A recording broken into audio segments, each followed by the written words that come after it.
So in this next video, we will take a look at accessible colors and contrast. First and foremost, colors cannot be the sole form of information.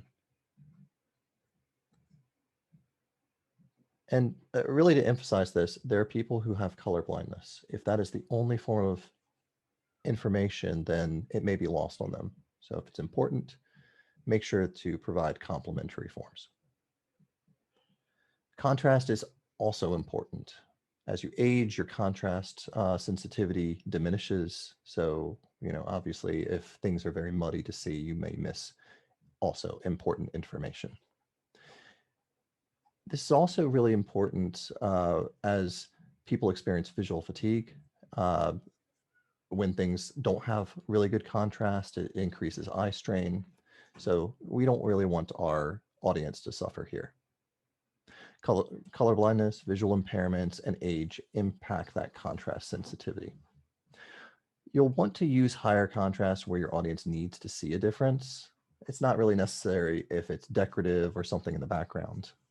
But you may want to use higher contrast for text against a background as a point of advice, just to make sure that things are really readily visible, or even consider just avoiding any busy backgrounds. Just a word of note, the WCAG 2.1 levels for AA contrast have very specific requirements. There's also a AAA set that we'll take a look at. So this breaks up into a few different very specific areas. For non-text contrast, that's specifically you have something that may be visual, but not text. So maybe a map or an infographic or just a picture of somebody. You do want to be sensitive to contrast, not have it so muddy or have some sort of level of opacity or some decorative thing overlapping things to the point where it's very hard to tell what's going on in a scene. And that's the 3:1 ratio.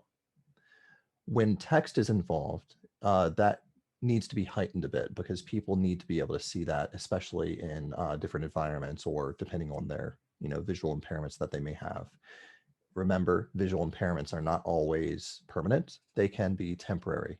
So just keep that in mind. Maybe I'm outside in a very sunny environment or other sort of situation. So use contrast to your advantage. Large text is a bit more forgiving. So if you have a page title or something very large, that can drop down to a 3:1 ratio. Then you also have a few other things like incidental and logo type contrast. There are no requirements for that, and you can certainly read more about what the parameters are behind that, but that may or may not necessarily be the content that you produce. Now, when you jump over to AAA compliance, now this isn't too many websites. Most websites will aim for AA, but if you want to really reach out to, for example, an aging population or people who have visual impairments, you really need to enhance this quite a bit.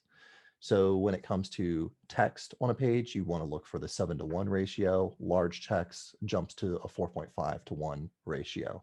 So if you know that your audience, for example, if you work in healthcare or you work with an assisted living facility website, or just in general, your website reaches an audience that traditionally has more visual impairments or is older, you may want to actually aim for this. Even if you aren't aiming for a AAA compliance across your entire website, this is one of those rules that you really want to keep in mind.